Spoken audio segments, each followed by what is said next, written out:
Kevin Hunter with Chris Bornstead here on Northwest Digital News. We have in studio with us Desiree and Diana.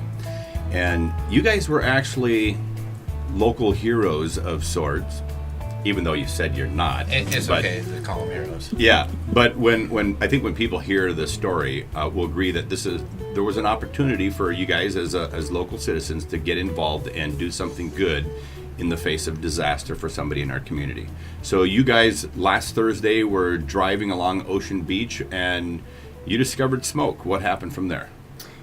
I was driving. I looked to my right to pull out of 40th Avenue to see if it was clear, and I saw what looked to be smoke.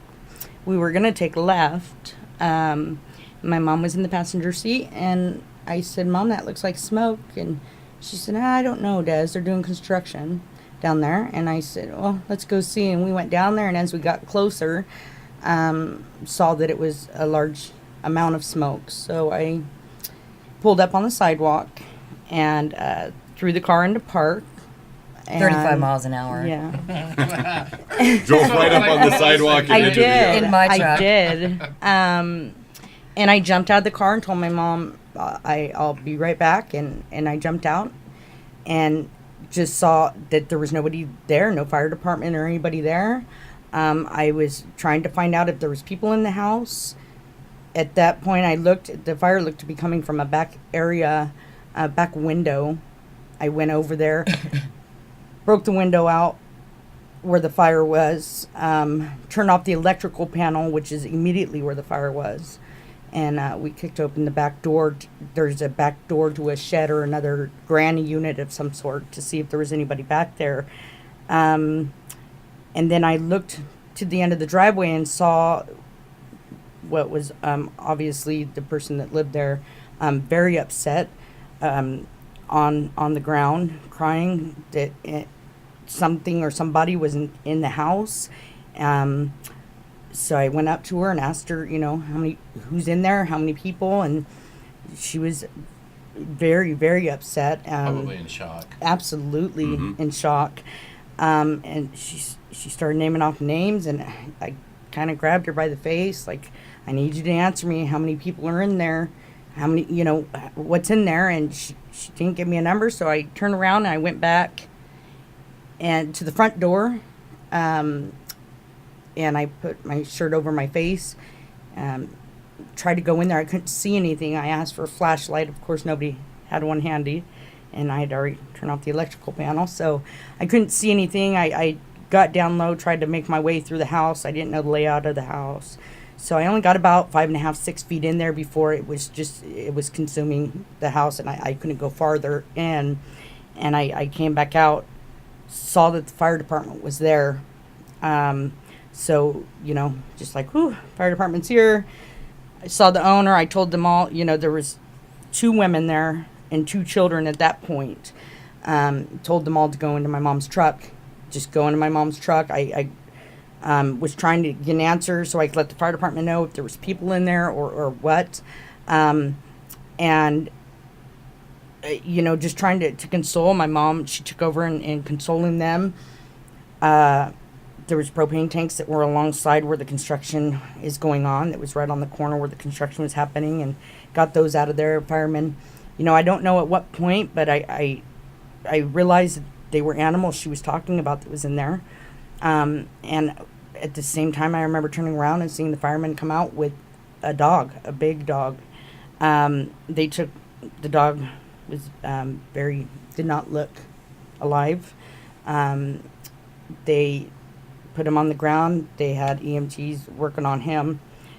I went over there to see if they needed any help. They were juggling, there was a lot of firemen there, a lot of police there. There was an EMT there, at least one that I recalled sitting with. They brought another animal out, another pit bull. And at that point, I got down with the EMT, started the second pit bull. I found out his name was Bandit, kind of bonded with him. He was, again, not well. He's lifeless. I began doing CPR with the EMT on that second dog. and doing the oxygen, trying to get both of them. We only had one oxygen tank, one mask at the time. And then I realized the VCA's across the street. I'll just pick the dog up and run across the street.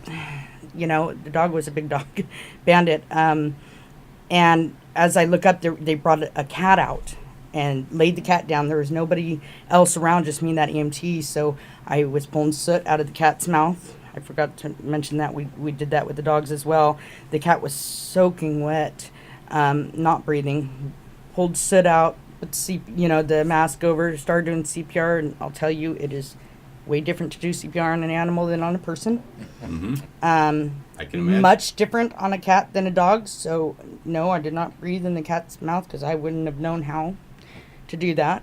And so I just decided I'm gonna take this dog over, leave the cat with the EMT with the first dog, and as soon as I picked the dog up, Officer Gibbs and a female officer, they saw me going out in the street. They said, no, get in the cop car, and put me in the back of the cop car. I had the cat and Bandit. We went to leave, and they stopped us, put another pit bull, which was the first one. So this is where all the names come in, where she was talking to you. Yeah, actually, that was reciting earlier. the She's names. saying Bandit, and she kept saying names, and I'm thinking, I don't know how many people that is, or how many. They all turned out to be pets. They so. did. They all turned out to be pets. So I'm going to stop you there for just a moment, because here's your mother, Diana, and she's in the ride with you. And Yes. and she's actually recovering from surgery. Just right had a now, major right? surgery, yes. Okay, so you're sitting in the vehicle, In Diana, her pajamas, because we were not getting out of the car. And your daughter flies off the road, up on the sidewalk, and into this person's yard, and becomes a bit of a superwoman. Here goes into action mode. What were you thinking? Well, it didn't surprise me, number one. Number two, I had to follow her. I had to chase her down and find out what she was doing. I saw her at the back of the house, breaking the window and the door. I didn't mind too much that, but when I saw her going in the front door, I got a little angry then. You cannot go in there. You cannot go in there. And I did manage to pull her out. I had my hand on her shirt. I was not letting her go in. And I really, like I said, I'm not surprised at what she did at all. But as a mother, I was very, very concerned about her going into the house. Mm-hmm. I was very concerned something was going to blow up. We did not know what was going to happen. Sure. We just dealt with the Santa Rosa fires in California. We're still dealing with them. A lot of people we know have lost their homes, so we can't do anything for them. It was an awesome thing to be able to help somebody, to stop and be able to do whatever we could do. I'm in comfort zone. That's all I could do. And I was working with the owner and the grandchildren, just trying to comfort them, trying to let her know. I mean, I wasn't honest when I told her all your animals are alive. I did not know, but I did keep telling her that. Your animals are all alive. That's what calm matters. down. You need to calm down. So you were being the comfort the coach, or consoling. the consoling. Were there two girls there? There was two young girls. I believe one was a granddaughter and one was a friend. And then there was the grandma and her The daughter-in-law. daughter-in-law, yes. And those were the main people that we saw. That's the only ones Fire I saw. department was so awesome. They went in there and they pulled furniture out to look for animals. Not to save the furniture, but to Because- find the animals. To find the animals. And we still did not have a count on how many were in there. They kept coming out with one, and then one, Yeah. and then one, and then one, and then it was a while, and they came out with two more cats. And At the end there, though, the owner was saying, they're in the cat canopy. And as I'm holding her face, probably a little tight, just trying to get the hysteria to calm down, just to get a clear answer. And she's saying, they're in the cat canopy. And I'm like, what's a cat canopy? Right. And then I go and I find this fireman, and I can only explain him as the very tall fireman. He's very tall. we're talking and 6'5". Oh, yeah, he's very tall. I think we know who you're talking about. He was amazing, and I Yeah. said, there's a cat canopy. The cats are in the cat canopy, maybe. And he's like, okay. As you see in the pictures, it's a beautiful canopy. These people love their Love their animals. animals. And They are very good-hearted. Anybody that loves animals has got a good heart. We all know that. And the status on the animals is They are all alive. they're all alive. They're all alive. I Wow. do want to say though about Keenan. Acknowledgement, if I can kudos. do that. to Keenan Harvey, go ahead. Yes. Keenan's a Well, good guy. first when we Yes. got in, I got into the cop car.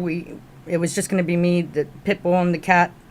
Then another officer stopped us. No, threw another dog in there, and then one more time stopped us. The female officer got in with what I believe was a cat, and then we went, code 3 lights and sirens over to BCA. I'm glad I didn't do that run. It wasn't really just across the street like I thought. It would have With been a a very 60-pound yeah, dog in your arms. yeah. She's But muddy and wet, what mind time you. of the day was this? Just so it was at around 3:00. So it was during daytime. So Yes. you Like just had 3:05. kind of light and what was going on. Yes, absolutely. That is, okay. Yeah. All right. But the ground was soaking wet, as I can tell you, because we Yeah. were muddy and we were soaking wet. I think it was raining on. I think No, it I may think have it been. was the fire hose. I don't It could think have it been was. that too. Yeah. Oh yeah, it might have been raining. Yeah. It was raining on. I don't know. I was very muddy and sooty. We're in Washington where Yeah. rain is always a And possibility. The rainy isn't season it? is here. What did if we you guys hear? haven't seen the That's forecast. true. What did you hear? If it's summer or if it's rainy and warm, it's summer. If it's rainy and cold, it's winter. That's it. That's Yeah. Longview. Yeah. Describes Yes. that very well. Yeah. So you wanted to share about Keenan Harvey. yeah, so I went over to the VCA. We got the animals over there. VCA hospital, by the way, incredible. They were awesome. Came out with stretchers. The female officer and I carried my bandit in, and a gentleman in a gray truck, a very big gray truck, helped by getting me back to the scene. The officers were there at the VCA, and when I arrived back at the scene, I wanted to just let the owner know that the animals had been transported, that they were in good hands and being taken care of. And I look up and I hear a cop come up and he says, "Okay, this is Keenan Harvey," and I'm like, "Keenan Harvey from the Humane Society," and he was talking to the girl, and I was over there with the young girl trying to calm her down, still, and they said, Keenan Harvey said, "I want to let you guys know all the animals will be taken care of. We will house all of the animals. We will take care of all the vet bills. We'd like to take the 2 cats that the grandchild had there that were not harmed, take them to the Humane Society, get them a full workup, make sure that they're okay." He was incredible. He was, to take that moment to come to on scene on a tragedy, was incredible. And the young girls wanted to go with him, and he says, "We don't let people go with, us, but I'll let you guys go," just to get him out of the situation, and that was stand up of him. So he deserves a lot of credit. So He you're really saying you does. are now a fan of Keenan Harvey. I think kind she of always was. was. I've But he never moved got up a few notches. He's up Right. here now.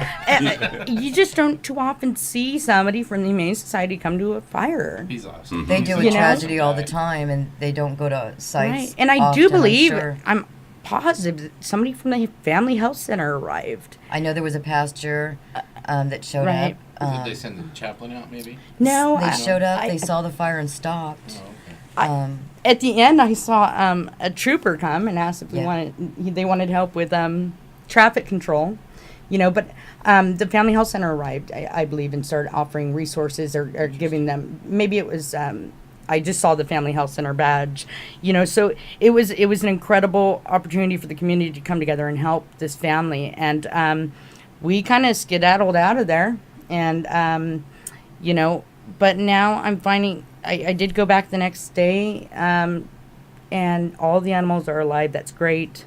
They're all a huge doing great. They're doing That's- great. Keenan is housing the animals because these people do not have a house anymore.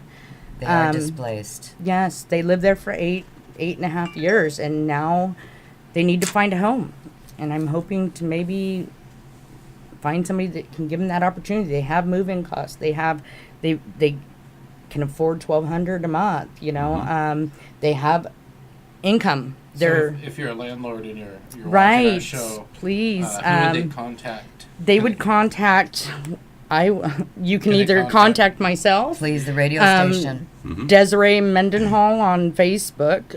They Kevin can also email Hunter. here to our broadcast, and we'll put the Right. email on the screen for everybody. It's wainfo2017 @gmail.com. That's WAINFO And then I 2017 at right. Gmail. These are very, very nice, loving people that need a home. And And there are she people out there has, that need posts those on kind of Facebook people to about rent needing their a house. homes. I've been in touch with the owner, and she has put up posts, so it's not a secret who she is. Okay. Her name is Angela McCrandle, and her husband's name is Bill. I have not gotten the pleasure yet to meet Bill, but they are desperately needing to get into a house. Right now, they're in a motel. They don't. It's bad enough they lost all their materialistic stuff. That can all be replaced, but we gotta get them a starting point to start to rebuild from. And to reunify them with their animals, Yes. because it's horrible to be away from them. I miss mine, and he's out in the truck. Right. But I'll tell you, the next day when I went, I found what the cat canopy was, Yes. and it is incredible what they built. They built a tree house area for Their their kitties. animals, and they built an amazing cat canopy that was untouched by that fire. And They're lucky. that is incredible. It was just incredible to find that this cat canopy, which I was like, what is she talking about, a cat canopy? And now I know. And so, I don't know how the fire started. That's not my job, but they weren't home. That's the unfortunate thing. I wish we could say, put your smoke detectors in. That would make a difference. But in this case, it wouldn't you're have, not because home. she wasn't home. Right. But this has displaced, I believe, 2 children, or 2 adults and It's 4 4 children. people. We don't know Yeah. Yeah. the breakdown of that, and the 6 animals.